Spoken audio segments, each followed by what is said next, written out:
Meu nome é Laís Camargo, eu me formei na ECA em 2013 e hoje eu sou gerente de comunicação externa na Johnson Johnson. Eu nasci em São Paulo, mas cresci em Guarulhos, né? Então, uma cidade grande, mas assim, eu sou cria de apartamento. Mais velha, né? Tenho uma irmã mais nova e uma prima tipo escadinha. Então, eu já era aquela que comandava as brincadeiras, tal. Então, eu lembro que numas férias, eu tinha uns 12, mais ou menos 12 anos, elas, né, menores, eu inventei de fazer um jornal, um telejornal do condomínio. Então, eu peguei, tipo, notícias, na época tinha o Lula e o Mensalão, tinha a Novela América, tipo, e a gente estruturou. Eu comecei a criar o roteiro, falei, então a gente vai ter essa notícia, a gente vai ter essa notícia. Então, não me ocorreu o jornalismo, porque eu não gostava, acho que eu não gostava da notícia, eu gostava da pauta. Hoje, quando eu olho para trás, eu gostava da pauta, de inventar as coisas. Então, foi uma infância bem criativa. Foi uma infância divertidíssima. A gente tem uma fitinha que a gente depois teve que migrar para um DVD, e aí, por volta dos anos 2000, a Unilever começou a juntar a marca. E vocês vão entender que a Unilever aparece mais vezes na história. E eu achava muito legal. Não tinha uma pessoa, assim, não tinha um telejornal, não era a Fátima Bernardes, não tinha uma pessoa. Então, antes de entrar na faculdade, eu não tinha uma pessoa, mas eu tinha essa marca que patrocinava evento, que tinha um tom de voz, que inventava uma narrativa, e eu achava isso o máximo. Então, isso também me instigava a ir para a comunicação enfim, né, uma parte mais corporativa e não de... Eu tinha uma coisa com a Unilever, mesmo antes de entrar na faculdade, que me inspirou a falar, não, quero falar de marca, quero falar de posicionamento. Na minha época, tinha um veículo que chamava Guia do Estudante. E aí, no segundo ano do ensino médio, eu fiz essa exclusão, né? Exatas nem pensar, biológicas flertava, e aí tinha lá publicidade, RP.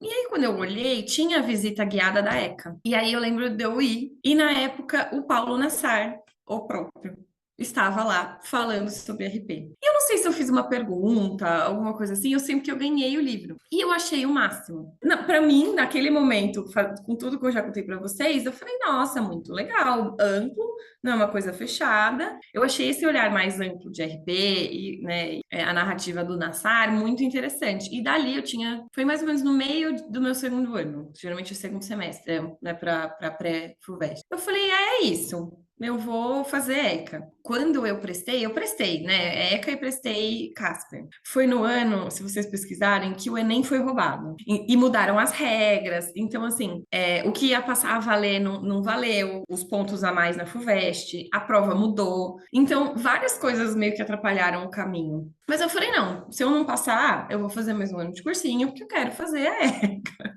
O livro realmente me cativou. Eu tenho ele guardado até hoje, assim.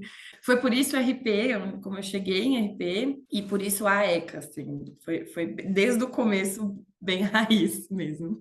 E é muito interessante, toda a experiência é muito interessante. Você não para pensar quando você está vivendo, né? Então, quando você olha em retrospecto, assim, as redes sociais surgiram tipo, em volta de 2010. Eu não tinha smartphone, o WhatsApp chegou depois. Então, eu lembro da gente ter LP1 e todas as disciplinas ainda muito em silos, porque você não tinha uma rede social para cruzar tudo, né? Então, realmente, assessoria era coisa de RP, com jornalista, eventos era eventos, a gente ficava meio que ali, publicidade era off, era realmente muito em silos, né? E essas novas tecnologias, elas vinham assim, meu Deus, o que é isso? Vamos ver o que é isso.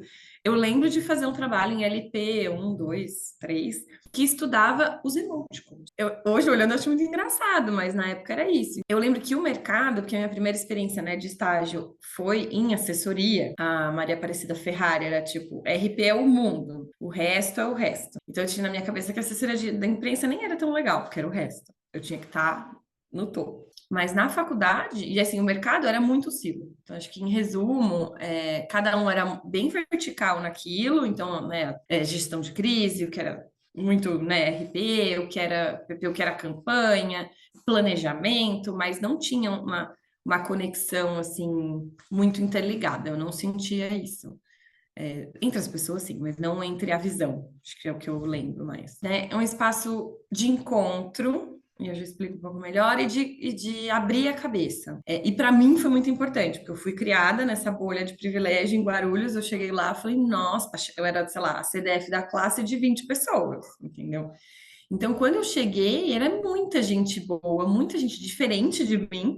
Isso me assustou muito na época. E de abrir a cabeça, de quebrar certezas, assim, porque você parar para olhar semiótica de novela ou de o banquete de plantão, para mim, aplicado, né, à época, ao que a gente estava passando, era incrível. Então, assim, não era um espaço de você pensar mercado, de pensar vanguarda tecnológica, mas vanguarda de pensamento, por você não perder essa raiz de questionar as coisas. E que eu já tinha um pouco, mas assim, meu mundo explodiu. Eu entrei numa grande crise existencial, porque era esse puxo, assim, para você pensar diferente, para você abrir a cabeça, para você. Coisas que eu só fui entender anos depois, entendeu? Então, porque o conteúdo.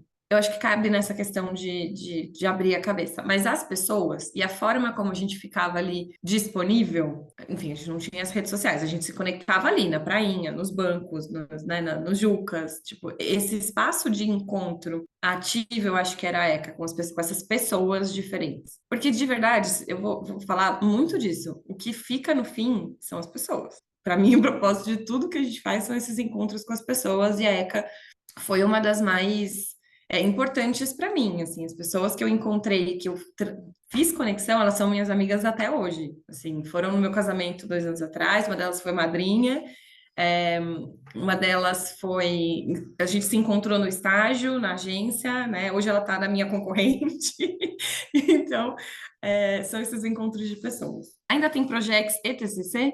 Eles ainda fazem isso? O que que era? A tia vai contar para vocês. É assim, o Projex você fazia em grupo, o TCC individual. Então, você escolhia uma empresa, tipo, para você fazer um plano de RP completão. E na época, o pai de uma das minhas amigas estava com um negócio de café, de carrinho, estava no auge dos food truck. Então, ele tinha meio que um negócio de café e a gente fez dessa empresa, chamava Barisli. Então, ele queria franquia, ele queria franquear depois. Então, a gente foi atrás de comunicação e marketing para franquia, não só, né, tipo, a parte de RP raiz, assim. Então, a gente se entregava inteiro. E aí, o TCC eu fiz sozinha, fiz com o máximo, fiz em comunicação digital, refém do capitalismo, que eu já estava ali, já né, engatada nas empresas. Não, eu vou me formar em 4 anos, porque eu quero ser efetivada. O que aconteceu? Eu não fui efetivada. Mas é isso, eu fiz tudo junto. Não recomendo. Então, que bom que só ficou um para vocês. Eu não era a mais politizada e engajadona da época. Mas o que eu tenho muito vivo na minha memória é uma discussão sobre PM no campus, que está relacionada, né, essa história, né, da ECA, muito forte, a ocupação da reitoria, né, por conta disso.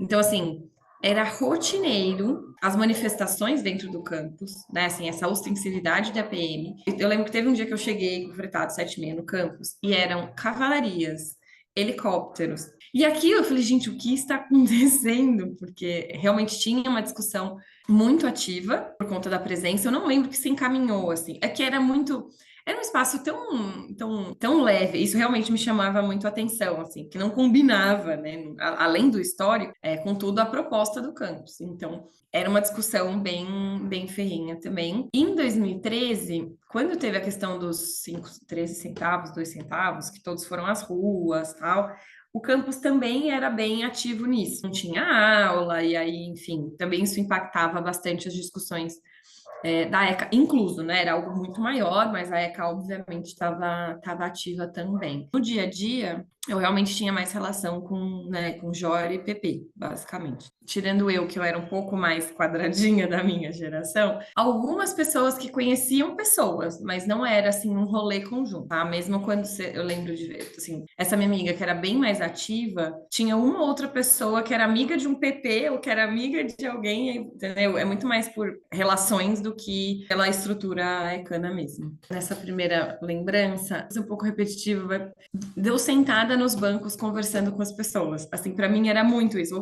E às vezes falando das aulas. Você existia na ECA, você saía das aulas e levava para esses bancos, ou para a prainha, ou para esses espaços, o resto da discussão, entendeu? Ou ir para o bandejão discutindo as coisas. Então, eu fiquei pensando que essa desconexão digital dava para gente essa conexão com as pessoas. E isso, para mim, na época, sempre foi muito valioso. E eu ouso dizer que isso é um pouco ecano em si, Porque quem veio antes de mim, eu tenho amigas que eu encontrei na agência e que, né, se formaram 5 anos antes de mim. E o ciclo de amizade dela mais próximo é Ecano. Por isso que, quando eu comecei a pensar, me veio essa primeira memória dessas relações que eu criei lá, essa troca com as pessoas. E hoje, acho que é o que me dá mais saudade e o que me faz mais feliz de ter feito, sabe? E isso tem a ver com o espaço. Eu não, menos, não tô falando que são só as pessoas, que é aquele encontro naquela condição de temperatura e pressão. Olha, eu não vou ser a primeira, não vou ser a última, depois vocês podem fazer uma coletânea e vocês me contam, mas não tem como ser outra pessoa que não o Clóvis. Quando ele chegava para dar aula, 8 da manhã, ele chegava tão sonolento quanto a gente. Ele chegava aqui assim, ó, começando, Platão, Foucault, Ana. Dava 10 da manhã, ele tava urrando na mesa, batendo na mesa e falando umas verdades na nossa cara, e você assim, eu só anotava, anotava, anotava. Era tão impactante, sabe assim, tão contagiante e tão revoltante às vezes. Então eu morro de saudade dessas aulas, porque era aquelas que te chacoalham e que é tanto conteúdo, ele lê tanto, ele sabe tanto e ele te transforma tanto, mas como DNA da ECA, assim, e acho que eu fui uma privilegiada de ter tido aula com ele, né, um ano inteiro, foi o Clóvis. Não tenho como falar de outro.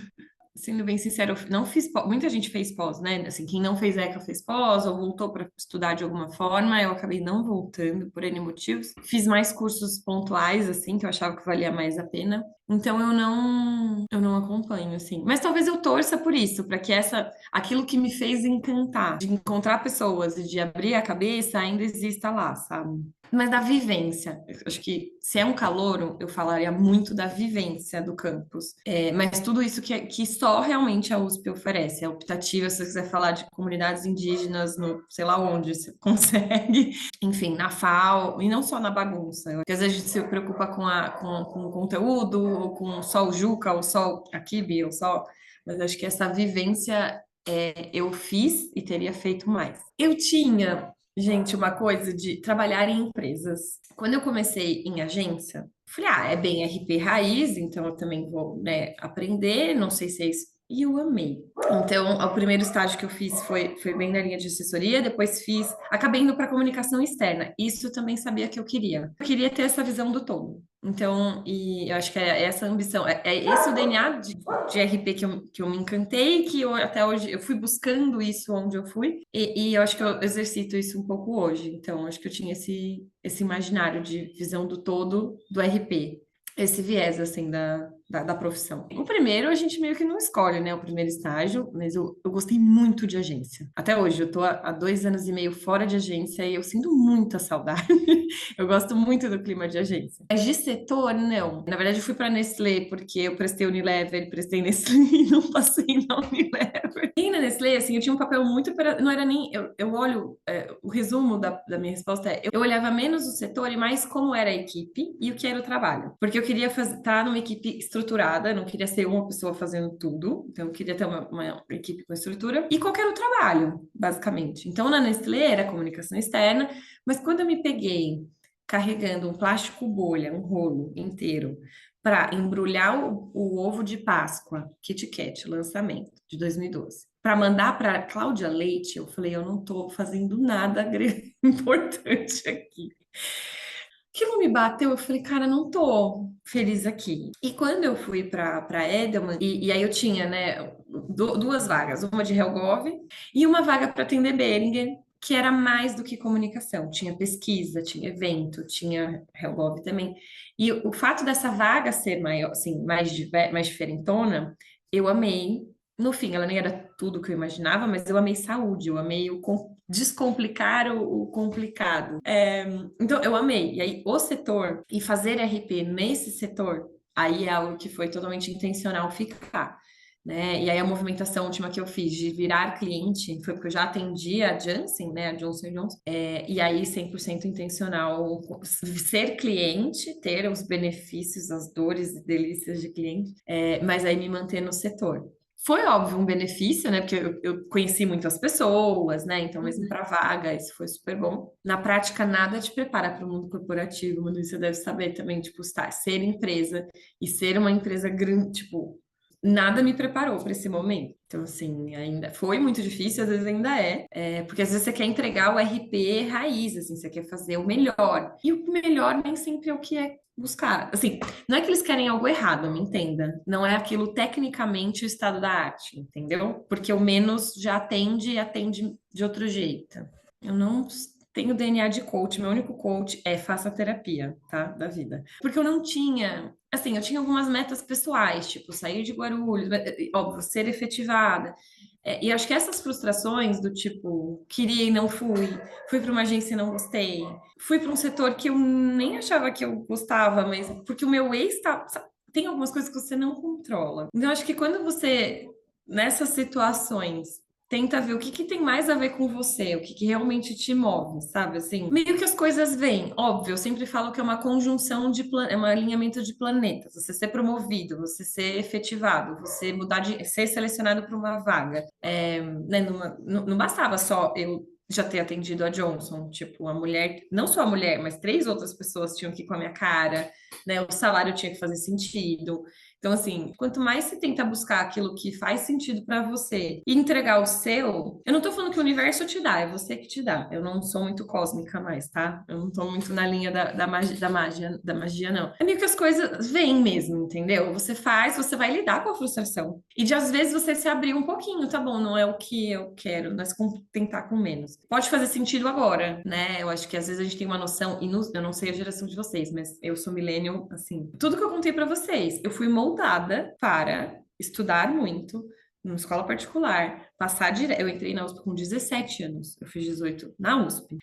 Se eu não tivesse, assim, lidado. E assim, não é dizer que meu pai era um ditador, pelo contrário, ele era de boaça. A frustração, ela vem proporcional a essa expectativa, entendeu? E eu acho que a geração de vocês lida com outros tipos de ansiedades, outros tipos de frustração. Então, acho que se você não lida com isso, você não chega. Não estou falando que eu fiz isso de forma consciente, eu acho que eu fui fazendo aos trancos e barrancos, a Edelman tinha essas oportunidades, porque assim, saiu a gerente, não tem quem fica, lá aí já é uma sênior que performa, vamos investir nela, entendeu? Então, eu acho que é uma conjunção de coisas, tem que aprender a ver essas coisas acontecerem e fazer o seu. Acho que o mundo que a gente vive hoje, ele é tão caótico, tão complexo, que se tem um profissional que meio que sabe lidar com essa complexidade, que vê isso e que tenta fazer essas pontes, é RP. Agora, se a gente vai ficar engessado na cadeira de RP, essa permeabilidade do profissional de RP é o que eu acho que é o trunfo mesmo, assim. Acho que se a gente